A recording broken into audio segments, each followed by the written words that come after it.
Hello guys, स्वागत है आपका स्टार ब्रिलियंट क्लासेस चैनल पे। आज हम आपको करेंगे कक्षा 12 का भौतिक विज्ञान का व्हीटस्टोन सेतु। एक इम्पॉर्टेंट टॉपिक है 2026 के लिए।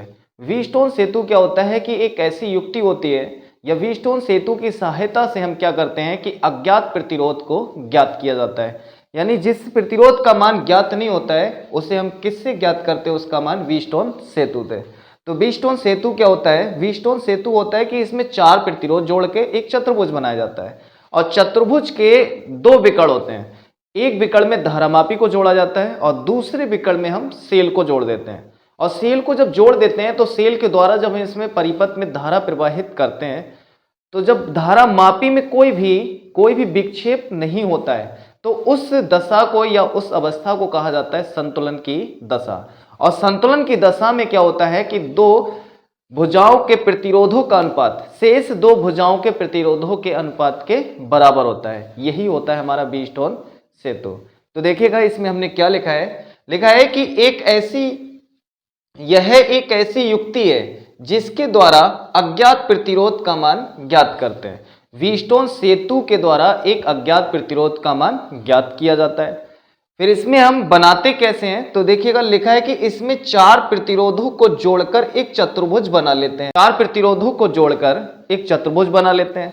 फिर लिखा है कि चतुर्भुज के एक विकर्ण में धारामापी तथा एक विकर्ण में सेल जोड़ देते हैं। जब सेल द्वारा धारा प्रवाहित की जाती है और जब धारा मापी में कोई विक्षेप नहीं होता है तब यह दशा संतुलन की दशा कहलाती है।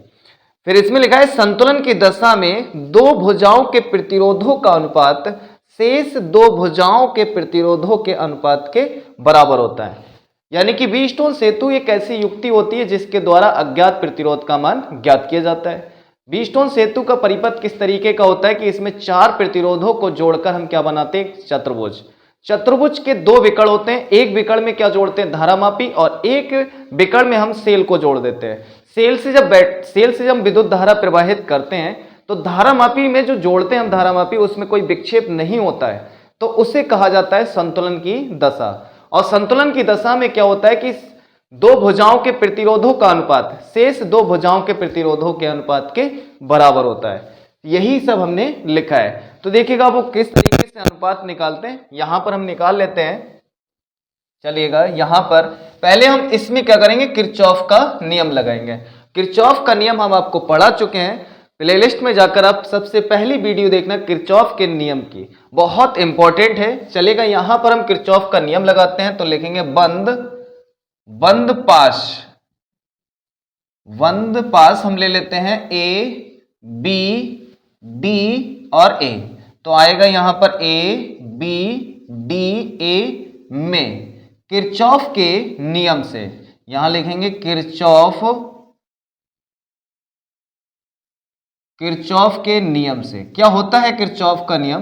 किरचॉफ का नियम होता है किसी वैद्युत परिपथ में बहने वाली धाराओं और उनके संगत प्रतिरोधों के गुणनफलों का योग उसमें लगे विद्युत वाहक बलों के योग के बराबर होता है।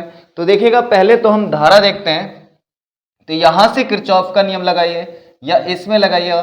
इस वाले हम पाश में लगाएंगे, इस वाले परिपथ में ए बी डी ए में। तो यहां पर किरचॉफ का नियम चलेगा, धारा की दिशा में चलते हैं यहां से, चाहे आप ऐसे करके चलिएगा इधर या फिर आप ऐसे करके लगाइएगा किरचॉफ का नियम। तो चलेगा इधर लगाते हैं तो धारा मिलेगा हमें कौन सा? I1, और इसका प्रतिरोध कौन सा है? P। तो यहां पर आएगा P। अगर धारा की दिशा में मिलेगा हमें, धारा की दिशा में है तो प्लस में, धारा के विपरीत दिशा में होंगे तो माइनस में। तो देखिएगा धारा की दिशा में है, फिर इधर आते हैं, फिर ऐसे, तो हमें यहाँ पर जो धारा मिलेगी वो कौन सी? I2 है धारा, और इसका संगत प्रतिरोध कौन सा होगा? Q। तो यहाँ पर Q लिखेंगे। अब यहाँ माइनस लगेगा या प्लस I2, यहाँ पर क्या आएगा? माइनस में, क्योंकि इस तरीके से देखिएगा और धारा इधर बह रही है तो यहाँ पर क्या आएगा? माइनस। अब इसमें लगे विद्युत वाहक बल देख लेते हैं, तो इसमें कोई भी विद्युत वाहक बल नहीं लगा है तो क्या आएगा? 0।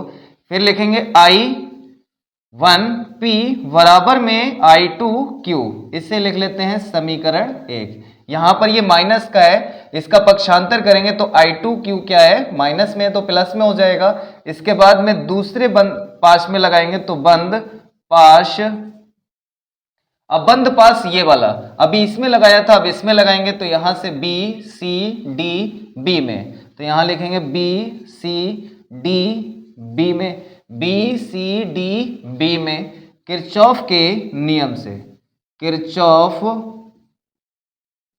के नियम से। अब इसमें भी हम इसी तरीके से किरचॉफ का नियम लगा देते हैं। तो किरचॉफ का नियम देखिएगा यहां से लगाएं, चाहे सी पॉइंट से लगाएं, चाहे आप डी से लगाएं, तो देखिएगा यहां पर जो करंट आ रहा है I1, यहां से इस तरीके से करंट इस वाले भुजा में करंट कौन सी आएगी, I1 आएगा। फिर इस तरीके से करंट आएगा I2 इधर से, फिर यहां पे जो करंट आएगा वो कौन सा होगा, I2।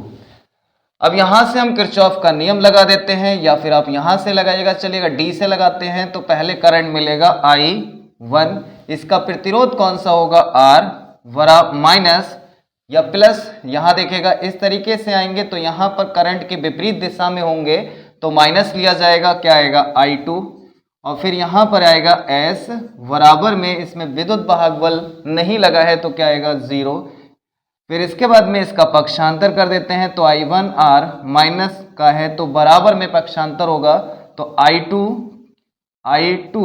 S, इसे मान लेते हैं समीकरण 1। अब हम समीकरण 1 में क्या करेंगे, समीकरण 2 से भाग दे देते हैं, तो समीकरण 1 डिवाइड बाई समीकरण 2। तो समीकरण 1 में समीकरण 2 से अगर हम भाग देते हैं तो यहां पर I1P वटा I1 और आएगा R बराबर, यहां से आएगा I2Q वटे में आएगा I2S। अब I2 घटेगा, I1 से I1 घटेगा तो P बटे में R बराबर में Q बटे में S। ये आ गया शेष दो भुजाओं के प्रतिरोधों का अनुपात। तो P यहाँ पर R, P बटे में R बराबर में आएगा Q बटे में S। हम ऐसे भी लिख सकते हैं या P बटे में Q बटे में लिख देते हैं, तो ये S इधर चला जाएगा ऊपर तो R इधर जाएगा तो R बटे में S, ये आ गया, ऐसे भी लिख सकते हैं। तो देखिएगा ये था व्हीटस्टोन सेतु। एक बार फिर समझते हैं व्हीटस्टोन सेतु क्या होता है। पहले बताएंगे व्हीटस्टोन सेतु क्या है। व्हीटस्टोन सेतु एक ऐसी युक्ति है जिसके द्वारा अज्ञात प्रतिरोध का मान ज्ञात किया जाता है या अज्ञात प्रतिरोध ज्ञात किया जाता है। इसे बनाते कैसे, चार प्रतिरोधों को जोड़कर एक चतुर्भुज बनाते हैं। चतुर्भुज के एक विकर्ण में धारामापी को जोड़ते हैं और एक विकर्ण में हम सेल को जोड़ देते हैं। तो देखिएगा यहां पर धारामापी जुड़ी है और एक विकर्ण में हमने क्या जोड़ा है, सेल को।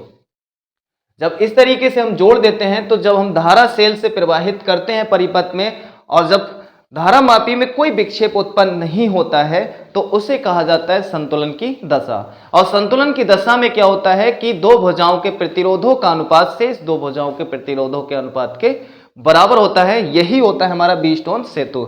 2026 के लिए बहुत इंपॉर्टेंट है। इसी तरीके से हम आपको इंपॉर्टेंट से इंपॉर्टेंट क्वेश्चन लेकर आते रहेंगे। अगर आप हमारे चैनल पर नए हैं तो लाइक करें, सब्सक्राइब करें, बेल आइकन दबाना ना भूलें। वीडियो को ज़्यादा से ज़्यादा शेयर करें। Okay, thank you.